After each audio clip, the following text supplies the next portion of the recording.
deeper world around us starts right now. 12 years ago, Wayne Dyer, affectionately known as the father of motivation, was drawn to live in Maui, a beautiful, mysterious place known for its big, wide-open sunny skies and lots of ocean. Well, it's Wayne Dyer's belief that everything in our lives happens for a reason. So as the clouds rolled in, we just decided to roll with it too. It's perfect the way it is. It's perfect. As is everything. As you would say. Yes. As you would say. Come have a seat. I love it here. There's something about this. Oh, I came to Maui and just...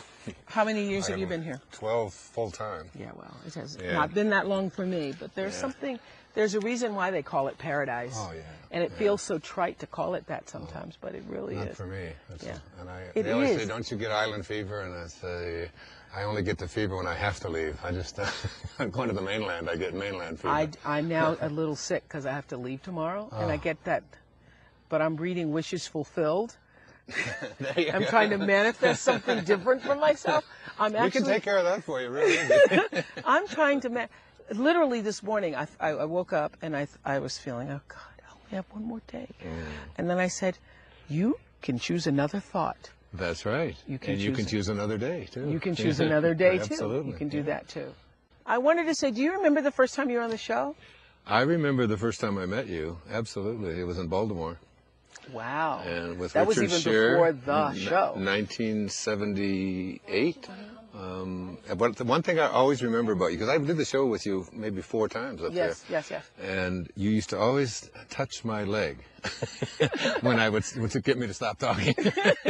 Great show. I had a lot of fun up there doing that show. You've been doing this a long time. For a long time, you've been trying to raise the level of consciousness for people so that they could literally live more enhanced lives. Do you feel like sort of one of the fathers of this movement? I have 8 children, Oprah, so I just don't need to be the father of anything else. I can hardly handle that. You know, the truth of it is I still feel like a little boy inside. So when I'm now being called an elder, which I don't know. I can't. Isn't that odd? I can't. I still think of myself as a little child, and you know, I go through life like that, just happy and fun, and acting silly and playing with kids. And for me, I have just had so much growth within myself, and so much realization now, especially right now. There's almost like an urgency. I'm 71 now, and it's. I feel an urgency. I have some very, very important things I think to teach and to learn. How did you grow up? What was your life? Were you raised traditional Christian? How were you raised? I was raised in a series of foster homes and orphanage until I was 10.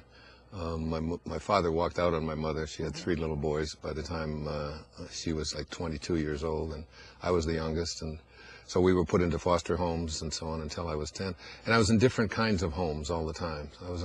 They were always Christian homes, but some of them were Catholic and some of them were, you know, Baptist, and some of them were Methodist, and I didn't really pay too much attention to the religious part of it, though. And even in my teaching, it hasn't been focused on religion.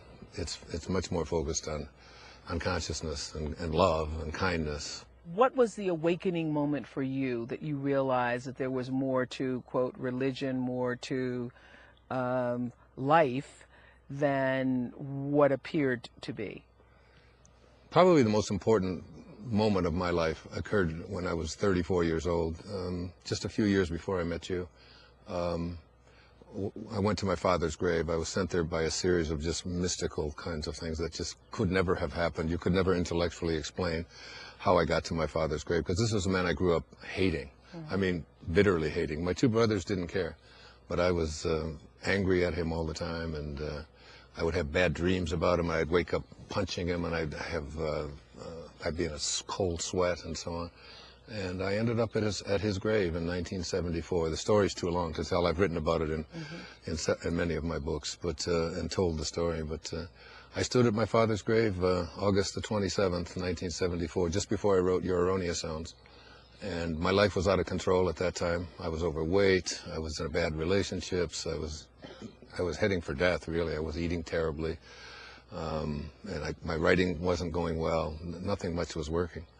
And I stood at my father's grave, and I just I went to walk. I went to my father's grave to do something on his grave that I wouldn't even want to talk about here.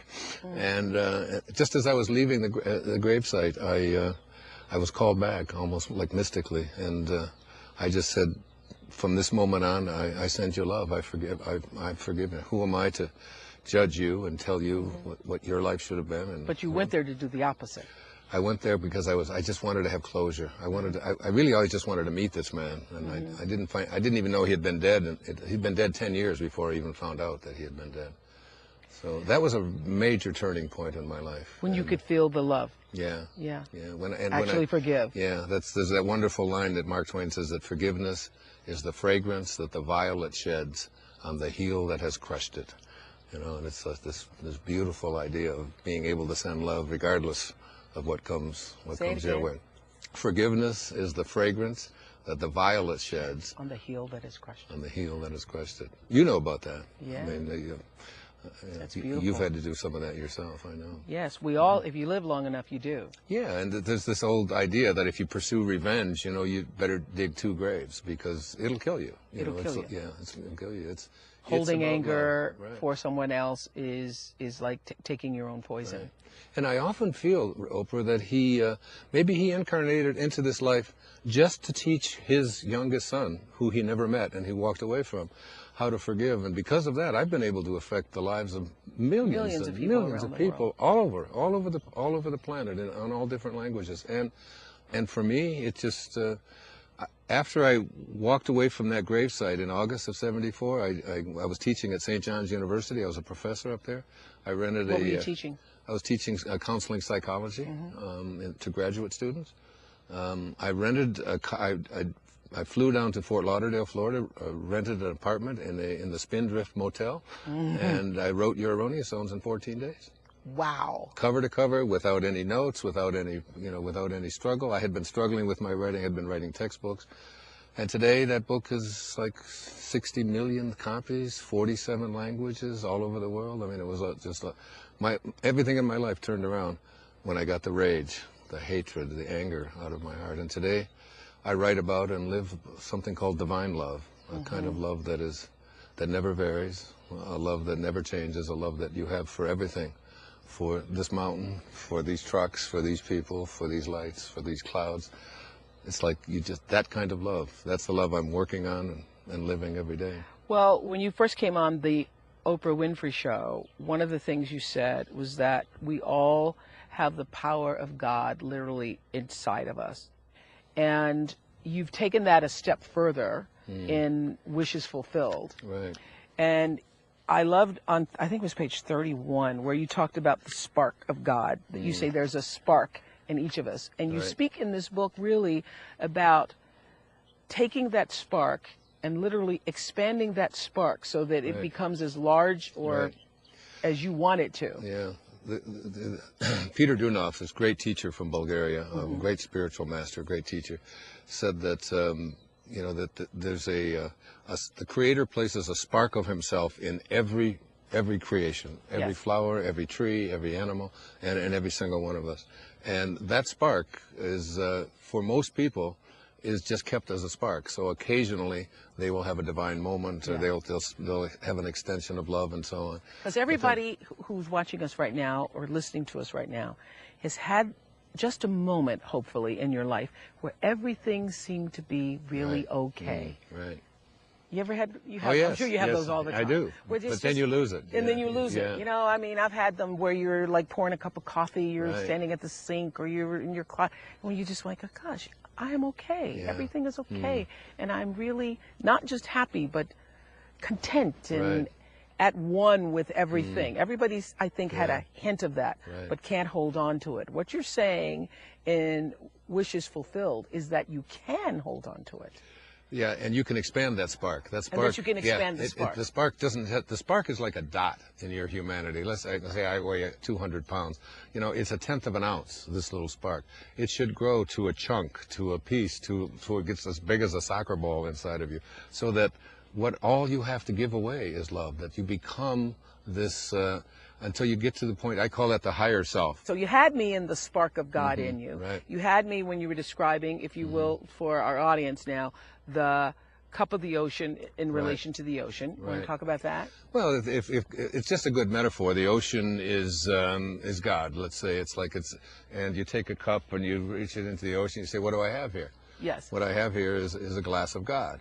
It's not as big, it's not as strong, but Right. it is still altogether God. This whole thing is altogether. That's right. If you take a cup of ocean water from Right. the ocean, it It's still God. has the ocean. Now, if I take it over here and I pour it over here and I watch it, what will happen is it will evaporate, change form, and where will it go?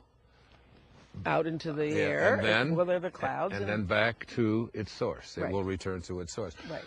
While it is separated from its source, that's the ego.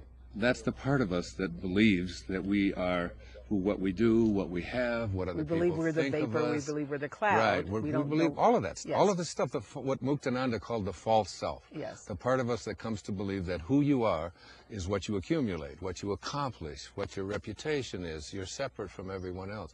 And when you stay separate from God, you lose the power of God. When you return to the source and become one with it, you gain all of the power of the source. Let's say you're sitting here and you're 58 years old. Yes. Okay. Let's say I am. I know, because you are. Okay. And so now, You make 71 look so good. I don't mind 58. Thank It's great. you.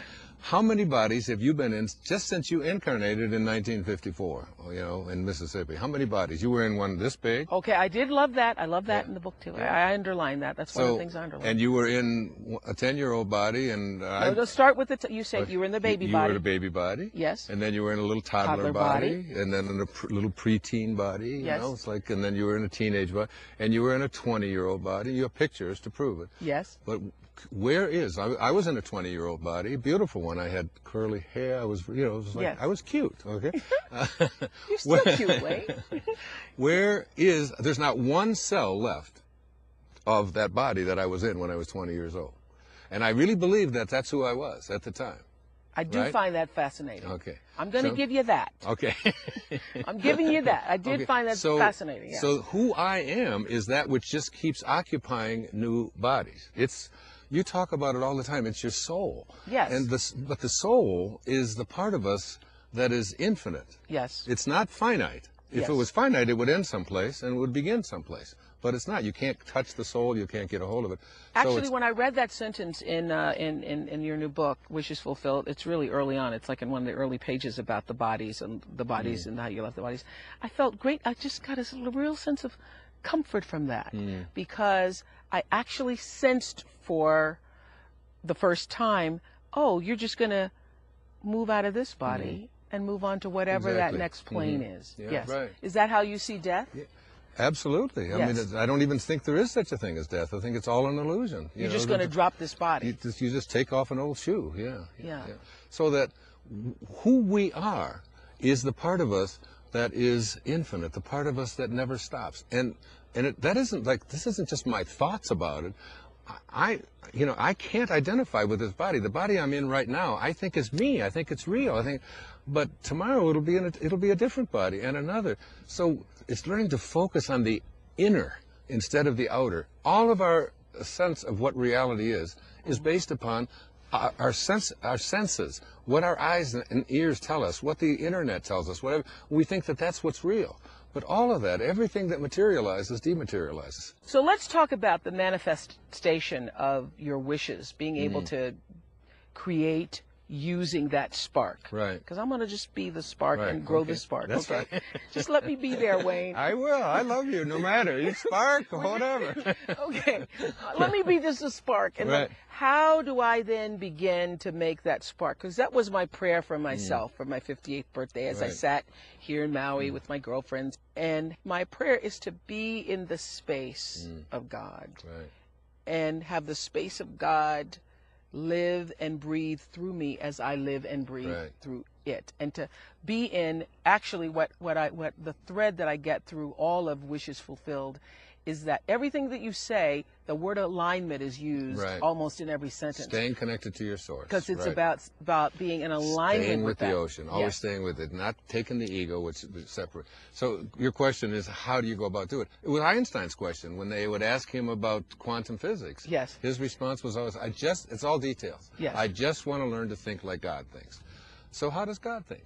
And it's like the great teacher Vivekananda, who was Paramahansa Yogananda's great teacher, who Yes. came over here early part of the 20th century, and his devotees would ask him this question, how do I do this? Yes. He said, in the springtime, go out and observe the blossoms on the fruit trees. He said, the blossoms vanish of themselves as the fruit grows. So too will the lower self, the false self, the ego, Yes. vanish as the divine grows within you. Wow. So it's like all you have to do is begin to think like God thinks. Now, how does God think? Let his mind be also in you. That's what Jesus said. Exactly. Right. Let his mind be also in you. Right. Yes. Yeah. So it's like God doesn't want anything, doesn't take anything, doesn't demand anything. It doesn't get petty. I love to quote the poets. I write poetry myself, and Hafiz, the great Hafiz, he said, even after all this time, the sun never says to the earth, "You owe me." Just think what a love like that can do. It lights up the whole world.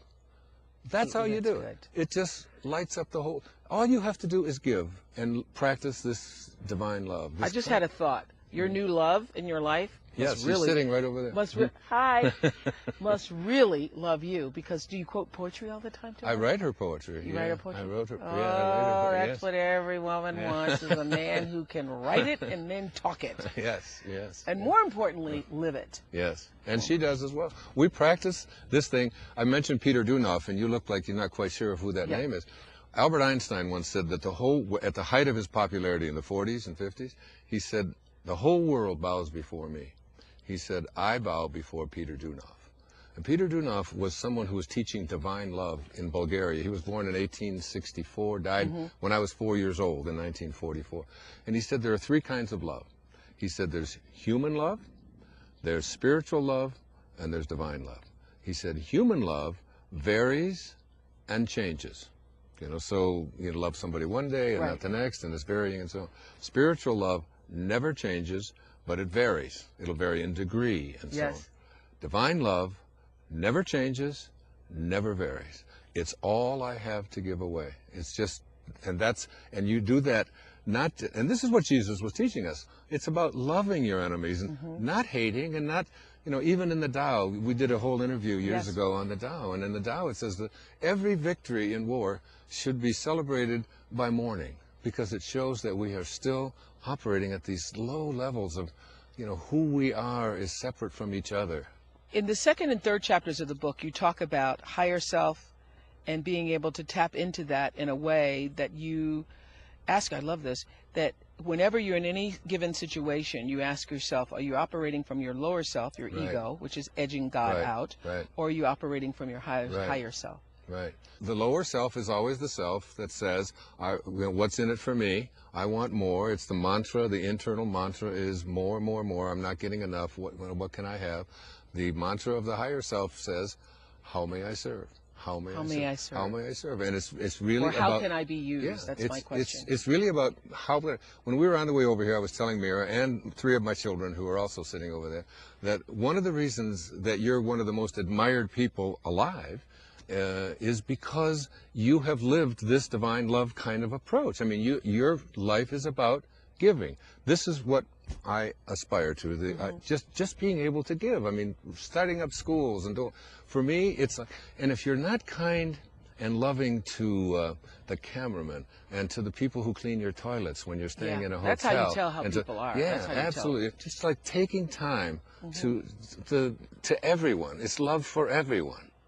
Guess what? Well, you can't guess. I just came back from India. I know you did, with my friend Deepak Chopra. Deepak. Yeah, he called me just before we left. Really? Yeah, and I will tell you, I don't know why this happened to me in India, and it didn't happen to me driving down the Chicago Avenue, but everywhere I turned in India, I swear I saw myself. I saw myself in the guy on an ox cart. I saw myself in the woman on the side of the road. You're asking how that happens? This is what happens. What was that? This is exactly what it happens, because you begin to realize that all of us are connected. At the highest place, we all came from the same source. We all return to the same source. all of us are just nothing but individualized expressions of this oneness of God. That's what we all are, And until once we get that, But have you ever had that experience before? That was kind of weird. I see myself not only in that. This happened to me. I just had this amazing experience with John of God and this healing from this leukemia. Wayne Dyer is referring to the controversial Brazilian healer known as John of God performs physical surgeries, seemingly without anesthesia or sterilization. John of God says he is a vessel rather than a healer, and that entities, the spirits of deceased doctors, surgeons, and saints, work through him. He and his followers claim the entities have cured people of cancer, helped the blind to see, and the paralyzed to walk again. Many of John of God's healings, however, do not involve any physical contact. You were sick. I was diagnosed with leukemia. You won't say you were sick. I believed I was then. I am perfect health. Okay. I am well. I am perfect health. So I you say were it all the time. diagnosed with leukemia. I was diagnosed with chronic lymphocytic leukemia. Wow. And for 11 months I believed it, and I lived in fear. Not fear like I'm going to die and poor me and all of that kind of thing. Just sort of a subconscious feeling about, oh my God, how did this happen? And I had this experience with John of God, who's down in, you did a whole show. With John of God, who's a God. healer Right. in Brazil, who Right. is a farmer who does this for no money, and I'm going to go see for myself. Because You're going to Abidjan? Yes, I am. So let's finish the story, though. I had a friend from Bulgaria. Her name is Raina Piskova. She's a medical doctor in California, an eye surgeon, and she flew down there. She wanted me to go with her because she found out I had leukemia. You had heard of John of God. I had heard of John of God, but I didn't know that much about him, you know, and I was on the fence about it because there's so many people who Are charlatans. Yeah. But anyway, she got down there and she called me and she said, take a picture of all dressed in white. When you go down there, you only dress in white. Everything is in white. And take a picture from the front, from the back, from the side, and send it down. We did that. She emailed them down there. She took the pictures to John of God. She said, would you do surgery? He said to her, I can't because he's not taking these herbs, these special herbs that you take. So she FedExed, I mean, God bless her. I mean, she went to a FedEx office from down in Brazil, near Brasilia, got these things FedExed up to me on a Tuesday. The herbs. The herbs. I took the herbs and the special water and did all of the things that I was supposed to do. And we took the pictures again. And she said, your surgery will be, it was on my mother's 95th birthday, so that's why I remember it so much, April 21st. And so I had the surgery. I didn't feel anything. I went to bed. I drank the water. I did everything that I was supposed to do.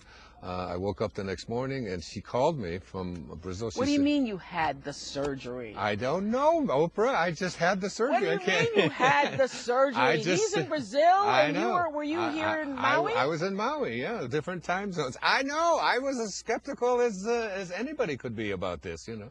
And someone Stay said, with me, people, because this is as woo-woo as I know how this sounds. This sounds like woo. It sounds crazy.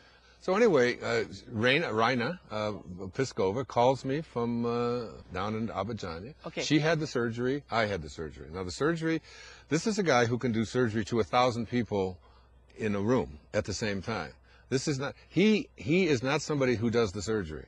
Okay. He doesn't remember any of it that he does. You can watch him do it. He gets into this thing and he picks up these instruments, and you can actually see pictures of the entities that enter his body as he does this. I know. When you're going down there, you'll see. I'm going down. You did a whole show on it. I did, but every time I've heard about him or talked about him or even written about him in the magazine, it has been through somebody else's eyes. Right. And I keep hearing these stories and hearing I had a direct experience.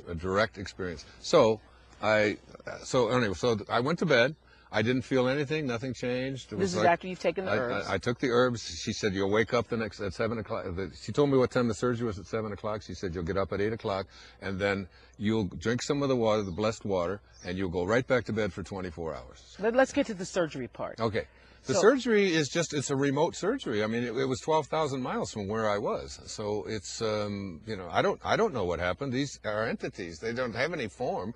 They're just these spirits that enter his body. It's been going on for 40 years to 25 million people. Okay, so tell me this. Does he tell you a certain time to lay down, a certain way to lay down? No, just go to bed, wear white, just wear, everything is white, drink the water, take the herbs, and don't have sex, and don't eat spicy food. And don't eat pork. That's it. Okay. So I did everything. I went to bed. I got up. Were you skeptical as I am right now? Yes. Because this sounds Yes. crazy. I know it was, but that's because we have been conditioned to believe that Yes. there's a. This is my limited self-talking. Okay, but here's a line from Jesus. With God, Yes. all things are possible.